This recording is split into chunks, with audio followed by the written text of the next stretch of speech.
family-focused intervention.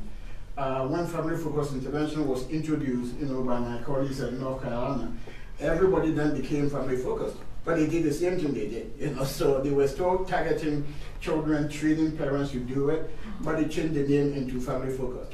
So we have a history of not following, not changing, or doing the kinds of things we label, but falling back to the things that we've done. And I think we all have a responsibility.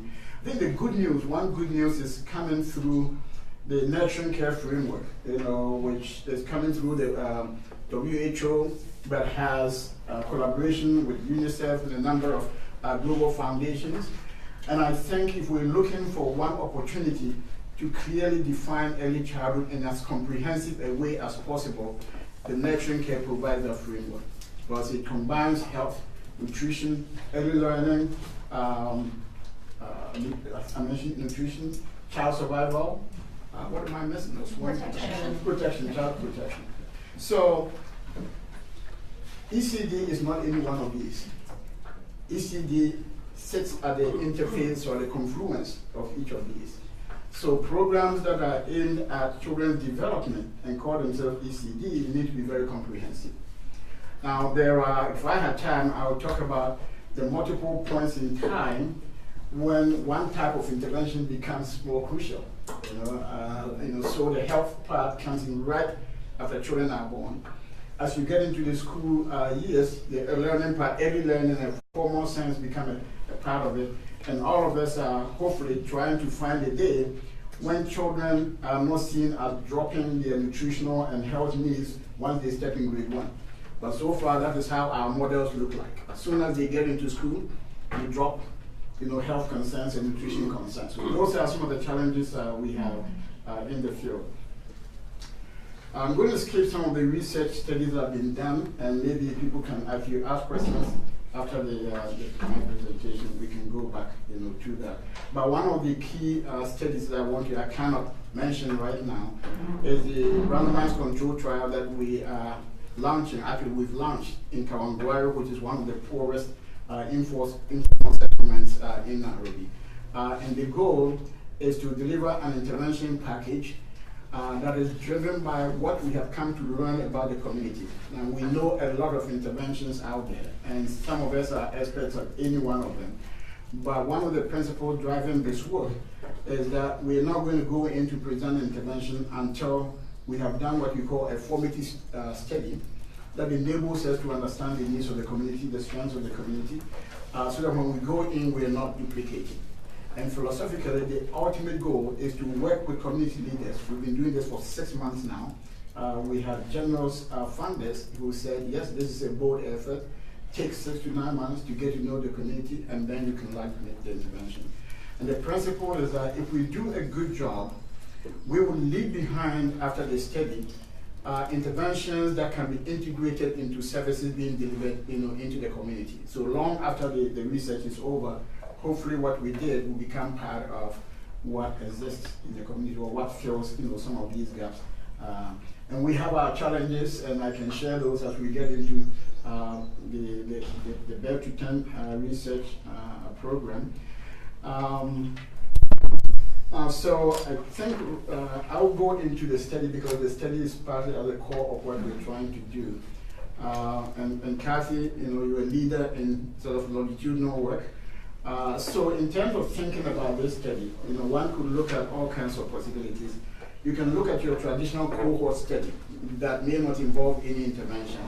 If you do a traditional cohort study, I think your responsibility, or yes, the imperative, is to select as broad a population as possible over as much variation as possible, so that as you get into the future, you can determine which of these variables tend to be predictive of whatever your outcomes are. That's your traditional cohort study. Now, you could also have an intervention study that have cohorts of children going through it. But in your typical longitudinal study, you basically are taking children and following them throughout as many years as you want to. And in our case, there is an intervention involved. So part of what we may need to decide is whether this is going to be your typical cohort study, which means you start very broadly, so that when we get into the future, we can begin to identify what factors at the beginning tend to be associated with any variable that we're looking at in the future. At some point, I also thought, at the beginning stages, it would be nice as a learning experience to maybe do a cross-sectional study. So you take your birth to 2, and you take your 3 to 4, and you take your 5 to 6, and come up with a model, a design that looks at what are some of the areas of development and outcomes, as well as family outcomes, that are likely to repeat themselves across these age cohorts. May need different measures to capture. Just because they are, we're looking at the same variable doesn't mean that you have the same tools. And I think what we learn from that kind of a cross-sectional study is it allows us to know how different the birth to 2 children are from the 3 to 5 and from the 6 to 8 and whatnot. Then with that information, it's almost like a formative research. But these kinds of designs are legitimate designs in their own right. It's almost like what I call feeding, feeding 2 birds on 1 plate. I don't do killing, birds with 1 plate. We should all start killing. So feeding 2 birds on the same plate, right? So you try to get as much as you can, from a cross-sectional study, and then based on that, you could sort of develop a longitudinal work. In terms of outcomes, I think this is where our challenges are. The tendency is to think about, first and foremost, what do we measure already that we can measure regularly? So very often it is what exists that is driving what we do, and that I think is a real problem.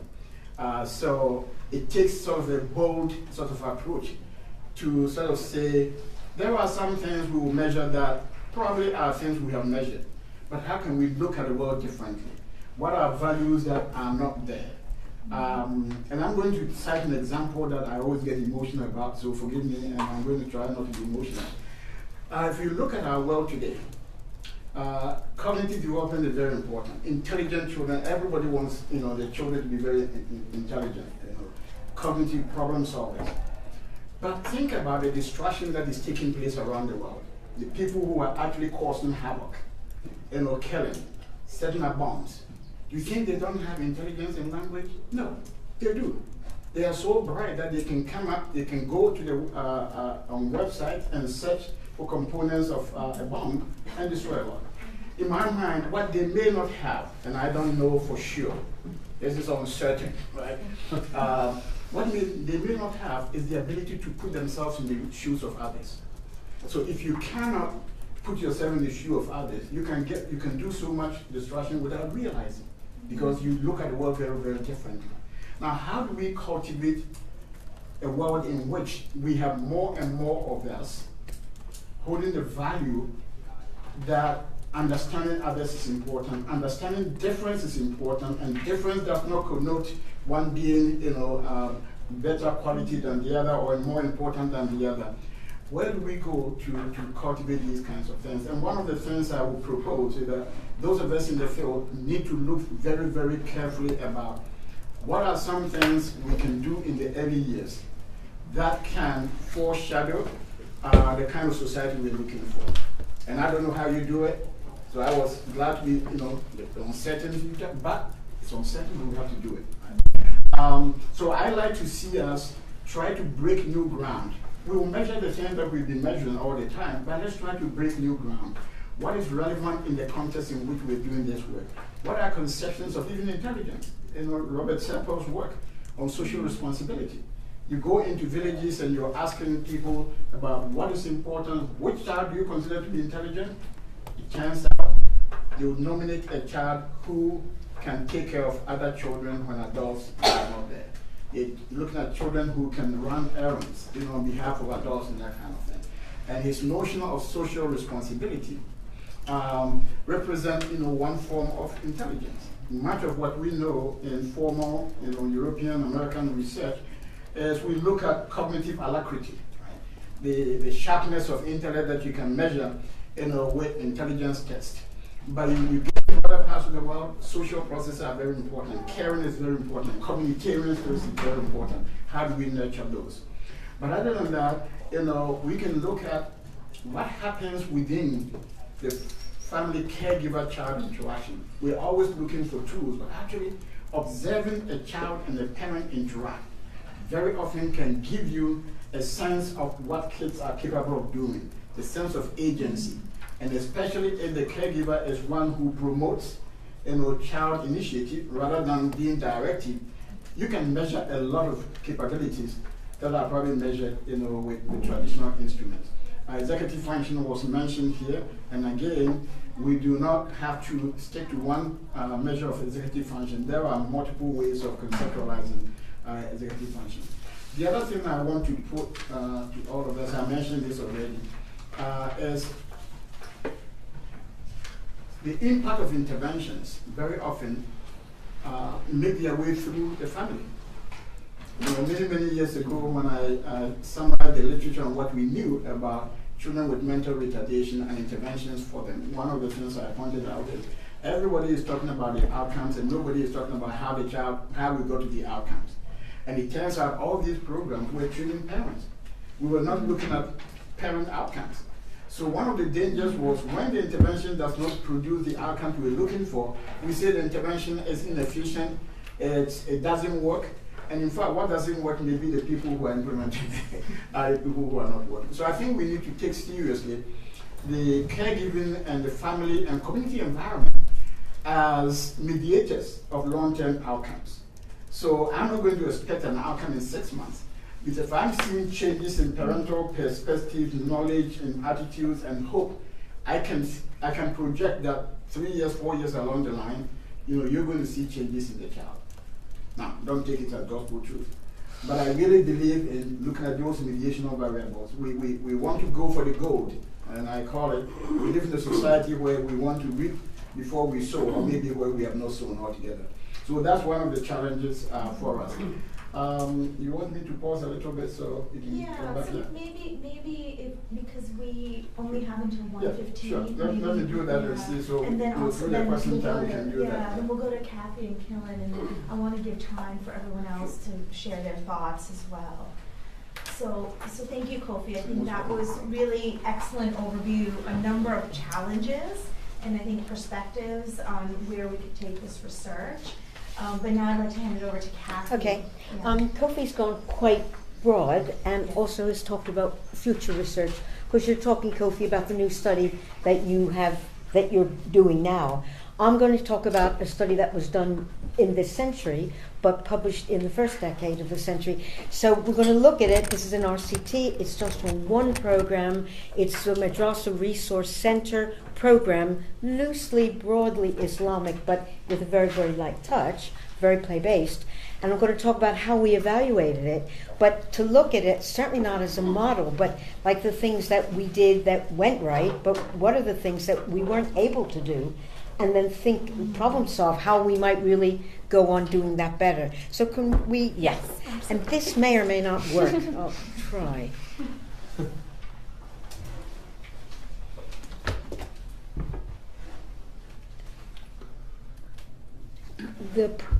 Okay. Yeah, that's me, and you see Oxford already. It's not working. I guess we go to the next slide. Yeah, okay, next. All right. Okay, there are two studies. It's the Madrasa Resource Center Early Childhood Program, loosely play-based. It's in 3 countries, in Uganda, in Zanzibar, Tanzania, and in Kenya. The team leader for the research was Peter Maura, and I led on the Oxford side with my colleague Lars Malmberg. And there are 2 papers that we published in 2008 and 2011, and we were as state-of-the-art as we could be in East Africa at that time. That's very non-state-of-the-art, but we can really look at where we were and what would be the next step, or could we even leapfrog and go several steps ahead. So next slide. What are the MRC preschools? It's a community-based initiative, and Kofi, as you said, this program is 33 years old, and they went into all these communities. They found out what was there. They found out what the families wanted. Always low income, culturally appropriate, all the buzzwords that you know. But I think the core of this program was the professional development.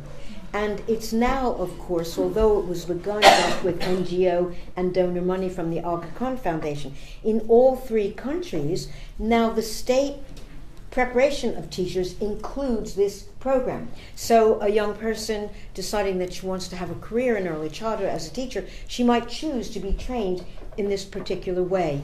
But the training was really invented in these communities by local people. It makes it different from programs which have really had their history in education and universities coming down. This is a real program bottom up, and it's why I was interested and I got involved. It's very light touch Islamic education, and there are currently, I think, 203. Kofi, you probably know, how many, are there many more now?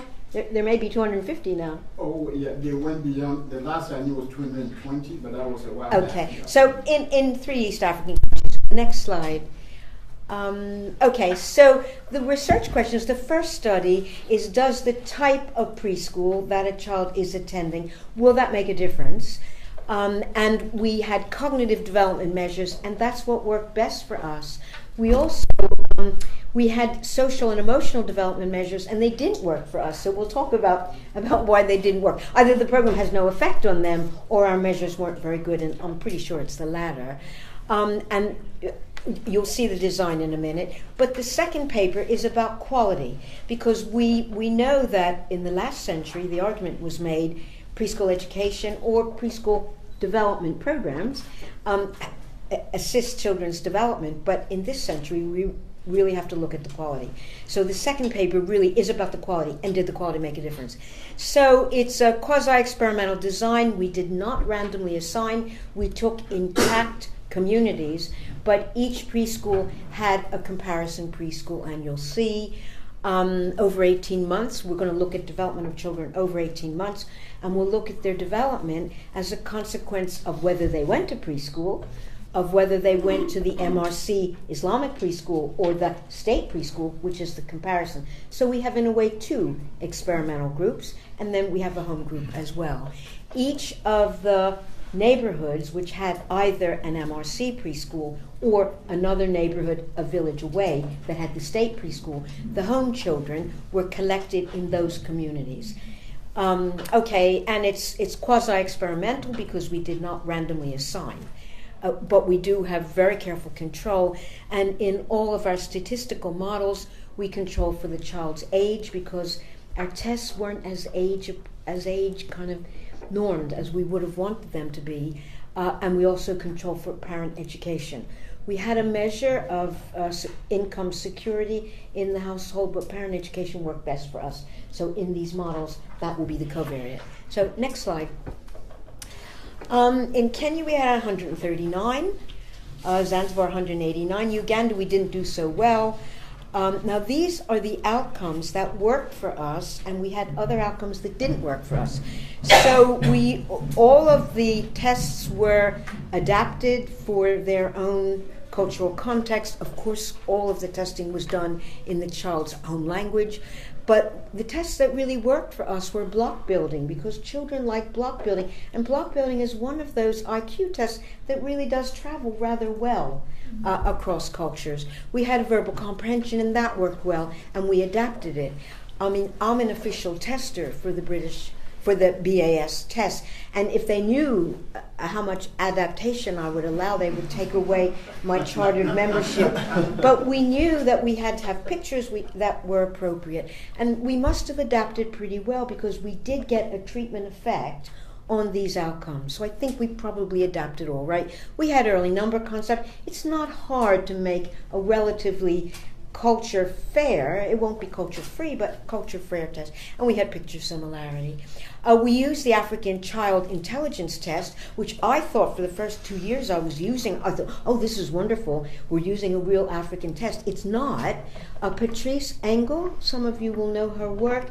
They adapted a Dutch IQ test, which is exactly like the British Ability Scales, but they called it the African. So for 2 years I was thinking, oh, how good of me, I'm really using this African test, but it's not an African test. It's literally the Dutch IQ test, just like the British Ability Scales, but they mean, I should have called our test the, East African. But we had verbal meaning, exclusion, and closure. So that's the design, and I was only to talk really briefly about this because this is not where we are now. It's not what you're doing, or it's not what we're going to be doing 5 years from now, but it's what is possible and what has been done.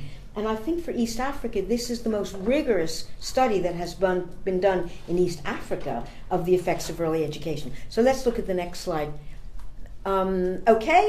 What we found, and this is Peter Maurer led in this paper 2008, that attendance at both the madrasa preschools, which at the time were very much led by community-trained teachers, compared to the state preschool, where the teachers were trained in the state training system of preschools, compared to home.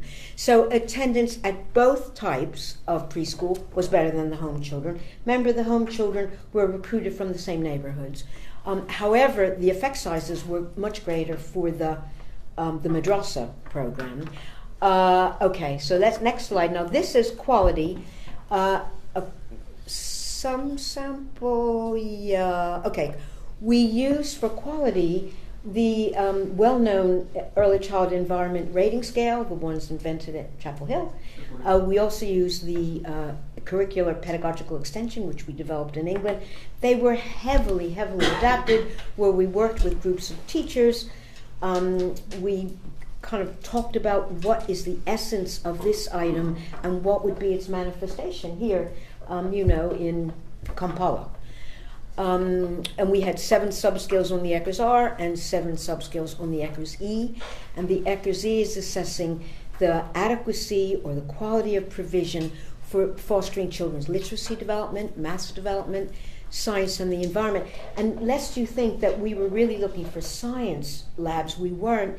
One of our items was how is cooking used to develop children's understanding of science. So what is the cooking done with the children? Do they talk about what happens when a liquid boils? I wish I could tell you this is an African example. It's not. It's an English example. But on our science item, one of our items, which is how you use cooking for science, I saw one of the most brilliant lessons I've ever seen in my life. The children were making frozen lollies, and they put colored fruit water, and then they froze them. And so the long discussion about what happens when you freeze water. It gets hard. I've seen this in a lot of places. I call this good science teaching, but not killer. But then this group of teachers got some ice cubes. They put them in 2 bowls, and they said, let's put them out in the sun, outside. So the children ran out. They put 1 bowl in the sun. They put the other bowl under some shrubs in the shade. And they said, what do we think is going to happen? And the children said, oh, they'll melt. And the teacher said, yes, but what about the ones in the sun? And some children said, I think the ones not in the sun, they won't be so hot. So they regularly went out to check on their experiment. That's what I call killer science. So when we looked at the quality, we really were looking at kind of age-appropriate and culturally adapted aspects of quality. Okay, next. Now, this is the outcomes in Malmberg. The Malmberg paper in Early Childhood Research Quarterly, which is really quite a good journal, used quite sophisticated statistical modeling because these children were nested within centers. So you'll know about this. We had to use multi-level modeling to take account of center effects. So very, very sophisticated in the second paper. But we found that the observed quality of the provision was positively related to the children's outcomes. And the outcomes that worked for us were a broad cognitive measure and a broad language measure. The outcome that didn't work for us, and I was very taken by the earlier talk this morning, we tried to measure social behavior, we tried to measure children's group skills, and we based it on several American instruments, but it was done, of course, by 42 different adults, They were trying to use a rating scale. We had quite a simple rating scale, so it didn't work for us. But when we think about the future, I think, how can we use this study for the future? I think we definitely want to measure language. We want to measure cognition. We don't want to throw these things away. They haven't become less important, but we really want to measure what we tried to measure then, which was social behavior and emotional behavior. We failed, but I mean, we can still do it, and I'm sure we can win. And I work now with the PISA team. We are inventing a assessment before children go to school that's going to be used in PISA, and this will be for children who are 6. And we are measuring empathy, and we are measuring self-regulation with tablets. So and we are doing it, I think, successfully. So on the social emotional side and the executive function side, that's where there has to be a lot of new invention in instruments, and I think we will. We're on the way there. Okay, so next one. I think this is my last. Okay, so points to consider in designing a new longitudinal sample size. We really wanted to look at interactions. We wanted to look at the interaction between being a boy or a girl and the effect of the program. So does gender moderate the effectiveness of this program? We wanted to look at also at interactions. Do children do better in madrasa programs? Poor children do better, or richer children? We did some moderation. We didn't really have the sample size, and we're having hundreds. So I really think if you want to look at moderation, which factors make a program work or not work, you really have to have bigger samples. We tried mediation, but we just couldn't begin to get any mediation model, which would be the effect of this program maybe works through developing children's language. We were unsuccessful. So I know people come back and they say, oh, it's so expensive. But for us, we really think you need sample size. And the only measures that we got positive outcomes were the measures done by our outside researchers. So we went in, and they're not outside. I mean, they were like local college girls training to be teachers. So these are not trained psychologists from universities. But we came in and measured. When we tried to get measures where the teachers filled out profiles, we were unsuccessful. You don't have to be unsuccessful. I think it's possible. But within our budget constraint and within the measures that we developed, it didn't work. So sample size, yes. And when you use really firm measures like a vocabulary test, you don't need such a big sample because your measure is so firm. The confidence interval around each child's score is very small because that's a good measure. When you have measures of children's empathy, which is very difficult to measure, and we are just at the very beginning of measuring it, the confidence limits around each child's score, how empathic are you, Jane, are really broad. And the more you have these kind of not so well measured outcomes, the bigger the sample you need. And so and the donors have got to really take this on board. If you want to have rigorous research with good statistical models, you really have to sample size. Point 1. Point 2 are outcome measures, and I've said what I have to say. I think the cognitive ones, the academic ones, let's not forget, let's not throw them away, but we really have to work very, very hard on self-regulation, on empathy, teamwork, and these are the new 21st century skills. 3, the process measures. We were very successful in using basically an American and a British instrument, but heavily, heavily adapted. Now, it's possible you want to, in East Africa, make your own, but this worked quite well for us. And so if it isn't broken, maybe you don't need to fix it. There's some very good ideas in these environmental rating scales, but you would want to expand and have other ones. Okay, covariates. What worked for us, household economy didn't work for us because we didn't get good enough measures. Parent education did work for us, and we did education for what was the parents' age when they left their last schooling. So, it could have been university, of course it wasn't. So that worked very well for us. Okay, we didn't have child voice, and we regret it, and so that's what we need in the future. So these are my ideas for for the new studies, and there's a big kind of landscape of evaluation designs. This evaluation design really is in the more rigorous, it's in the more quantitative, and when you have a program that you're pretty sure has gonna have some results, it's worth all that investment. The madrasa programs have been going for 24 years when we evaluated them. So we knew they were going to be around, and we thought this is worth the investment. If you have newer programs, don't invest all that money. You will use other designs, maybe more rapid cycle evaluation designs. But also really get the process measures, because they are very, very important. I think the last slide is only, this is just anybody who wanted to look at our means and standard. This is the standard error, and the effect sizes, the beta weights, which is the standardized effect size from the multi-level modeling. So that's it, and I'm passing on now to the next. Great, thanks so much, Kathy. So Khilen, it'd be great if you could kind of provide some perspectives from a donor. You know, be a donor looking at these efforts, looking at this longitudinal study.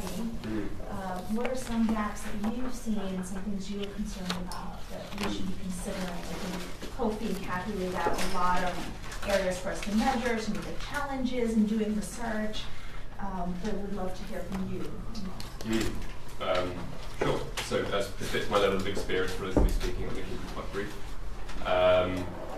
And I'm not going to talk too much, obviously, about the research specifics per se, because I'm not an expert in that, but I'll certainly talk to our experience as a funder. So I think broadly there's two issues that I see from a funder's perspective, and they're kind of very loosely linked. But firstly, I think funders and to some extent practitioners look at the body of research and don't find answers to the very, very big questions. They find answers to lots of specific questions, but the very big questions are kind of left to the process of sort of aggregating all of the knowledge. And I can certainly say that when I set the Case Foundation up a few years ago, it was set up with the idea of improving, as Sweta said, early childhood experiences in Kenya. And what we didn't want to do was to go down the same route as so many foundations, which start with good intentions but end up just putting up lots of schools and trying to run them themselves and not really addressing the big problems, so addressing symptoms and not really addressing causes. And so we thought, look, let's pause and let's not do anything for a while, and actually let's go through the research and try and become experts in the field and try and, well, I say experts, let's learn as much as we can do. And then we'll kind of get a sense of where the levers of change are. And the first thing we did, obviously, was go to the research.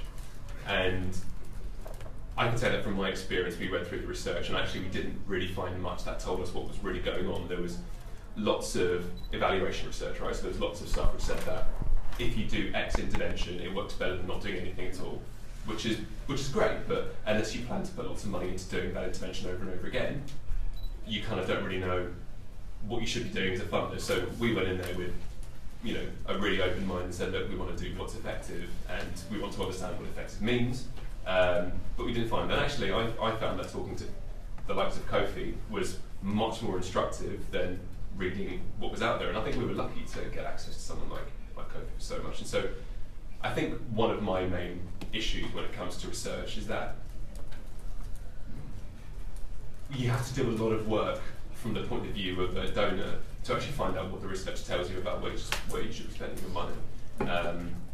You know, it feels like there's lots of funding out there for research which is out to prove specific things rather than actually being open about what's going on. So lots of sort of evaluation-led stuff, less qualitative research, less longitudinal research, less descriptive research, which actually addresses very, very broad sort of things. And I think this leads to maybe the second issue which I see, which is that, you know, how many foundation boards want to really fund research? Well, the reality is everyone in the room knows it's almost none of them, and the reason is because you go to a board of trustees who aren't from the development world and maybe aren't from the academic world, and you say, look, we should put £1 million towards X research. They'll say, well, research isn't what foundations do. Foundations go out and they get stuff done and they identify issues and they go out and address them. And so I think what you have there is a sort of illustration where foundation people, and I don't count ourselves in this because we like to fund research, But foundation people don't see research as a means to change,